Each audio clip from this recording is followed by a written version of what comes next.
Sambalpur side रे 26 टंका अच्छी आलू रेट 26 टंका 26 एवं एटी 30 रु 32 35 टाइप अच्छी तेणु एत पानी हवा आवश्यक ना आलू सफिसीयंट अच्छी एवं आलू ठीक अच्छी कहीं जेहेतु ये प्रोडक्शन ना आम राज्य में बाहर राज्य में जहाँ रेट अच्छी से अनुजाई आमर खाली ट्रांसपोर्टेशन आ लाभ व्यवसायी मान लाभ देखिक रेटा करा नहीं आमे जिते बड़े उत्तर प्रदेश आलू आणिलु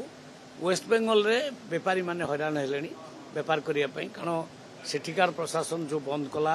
जो नीतिटा ठीक कला ना से अनुजाई बेपार घाटा है बेपारी मानकर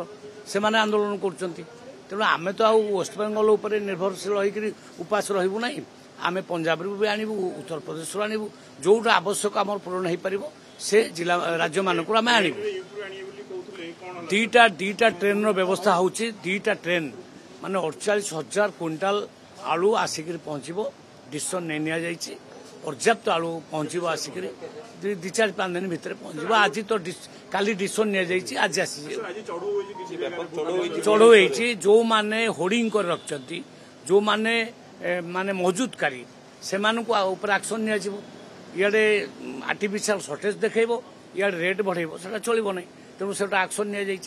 संबलपुर कथा कहते किंतु 1 नंबर हाट रे पाखरे हाट अछि गोदाम अछि सेठी सारे 35-40 बिकुछि 40 कोठी मानुची अधिका रेट अछि किंतु एवरेज रेट ऑल ओडिशा रे प्राय 30-35 टाइप रो अछि कारण आमर 1900टा माने दुकान खोला है टोटाल ओडिशा रे जोटी 30 टंका चाउल ए जो आलू मिलुची 30 टंका।